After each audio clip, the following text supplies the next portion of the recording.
24 ఎన్నికల్లో వాళ్ళ ఈవీఎం కుట్రల నుంచి బయటపడే గెలిచే వాళ్ళం కదా. ఈవీఎంల ద్వారా గెలిచారు అనేది ఈ రోజు దేశవ్యాప్తంగా జరుగుతున్నటువంటి చర్చ. ఆంధ్రప్రదేశ్, ఒరిస్సా, అరుణాచల్ ప్రదేశ్, సిక్కిం అంటే అసెంబ్లీకి, పార్లమెంట్ కి ఒకేసారి జరిగినటువంటి ఎన్నికల్లో ఏదైతే వాళ్ళు ఈవీఎంల ద్వారా గెలిచారు, అక్కడ మ్యానిపులేట్ చేసి గెలిచారు అనేది తెలుస్తుంది. నిజంగా మాకు ఆ కుట్రలు చేతనైతే మేము కూడా అట్లాంటి ప్రయత్నం చేస్తాము, లేదంటే వాళ్ళ కుట్రలను డైరెక్ట్ గా అద్దుకునేటటువంటి ప్రక్రియ చేసేవాళ్ళం కదా. ఈ రోజు మేము అపోజిషన్ లో ఉన్నాం, వాళ్ళు 164 సీట్లతో అధికారంలో ఉన్నారు. నిజంగా 164 సీట్లతో అధికారంలో ఉన్నటువంటి వాళ్ళు నిజంగా వాళ్ళకి మినిమం కామన్ సెన్స్ అనేది కొంచెమన్నా ఉంటే 10 రోజులుగా వరదలో విజయవాడ నగరం ఇవాళ 11వ రోజు సార్.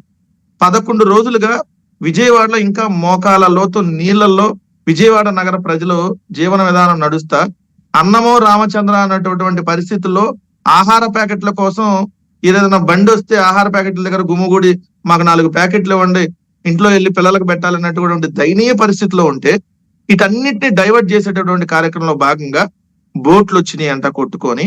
ఎస్, అంత ముందు కూడా బోట్లు వచ్చినాయి. అనేక సార్లు వరదలు వచ్చినప్పుడు బోట్లు కొట్టుకొని వస్తాయి. మేము అధికారంలో ఉన్న 2019 సంవత్సరంలో టైంలో కూడా ఇదే బోట్లు వచ్చి కృష్ణానది ప్రకాశం బ్యారేజీని ఢీకొట్టినటువంటి సమయంలో కూడా ఇదే చంద్రబాబు నాయుడు, ఇదే నారా లోకేష్ చేసినటువంటి కామెంట్స్ ఏంటి, మేము వాటిని ఈ చంద్రబాబు నాయుడు గారి ఇల్లు ముంచడం కోసం అంట బోట్లు వదిలేమని చెప్పారు. ఆ రోజు మేము అధికారంలో ఉన్నాం, మా మీద ఆరోపణ చేశారు. ఈ రోజు మేము ప్రతిపక్షంలో ఉన్నాం, మా మీద ఆరోపణ చేశారు.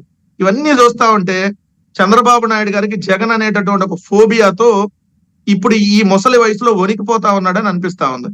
లేదంటే వరదలు వస్తానికి మేమే కారణం అంటారు, విజయవాడ మునిగిపోవడానికి మేమే కారణం అంట, బోట్లు రావడానికి మేమే కారణం